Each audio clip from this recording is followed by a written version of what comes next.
Videos ಮಾಡಕ್ start ಮಾಡಿದ ರೀಸನ್ನೇ ನಾಚಿಕೆ ಬಿಡಬೇಕು ಅಂತ. ನಂಗೆ ತುಂಬಾನೇ ನಾಚಿಕೆ. ಎಲ್ಲಾದ್ರೂ ತುಂಬಾ ಜನ ಇದ್ರೆ ಅಲ್ಲಿ ಹೋಗೋದೇ ಇಲ್ಲ, ಹೋದ್ರು ತಲೆ ಬಗ್ಸ್ಕೊಂಡು ಹೋಗ್ತೀನಿ, ಅಷ್ಟು ನಾಚಿಕೆ ಇತ್ತು ನಂಗೆ.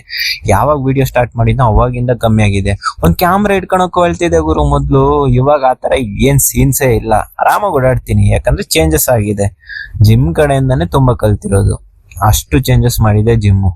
ಅದಕ್ಕೆ ನಾನು ಅಗ್ರಿ ಮಾಡ್ತೀನಿ. ನೀವೂನು ಅಷ್ಟೇ, ಏನಾದ್ರೂ ಒಂದು ಸ್ಟಾರ್ಟ್ ಮಾಡ್ಬೇಕು ಅಂದ್ರೆ ನಾಚ್ಕೊಂಬೇಡಿ, ಸ್ಟಾರ್ಟ್ ಮಾಡಿ. ಆಗತ್ತೋ ಬಿಡತ್ತೋ ಗೊತ್ತಿಲ್ಲ, ಟ್ರೈ ಮಾಡೋದ್ ಮಾಡಿ, ಟ್ರೈ ಮಾಡದೆ ಇರಕ್ ಹೋಗ್ಬೇಡಿ. ಇವತ್ತೆಲ್ಲ ಮುಂದೆ ಯಾವತ್ತೋ ಒಂದಿನ ಆಗತ್ತೆ. ಆಗಲ್ಲ ಅಂತ ಕೂತ್ಕೊಂಡ್ರೆ ಯಾವತ್ತೂ ಆಗಲ್ಲ. ಟ್ರೈ ಕೊಡೋದ್ ಕೊಡಿ, ಆಮೇಲೆ ದೇವ್ರಿಗೆ ಬಿಟ್ಟಿದ್ ನೋಡೋಣ.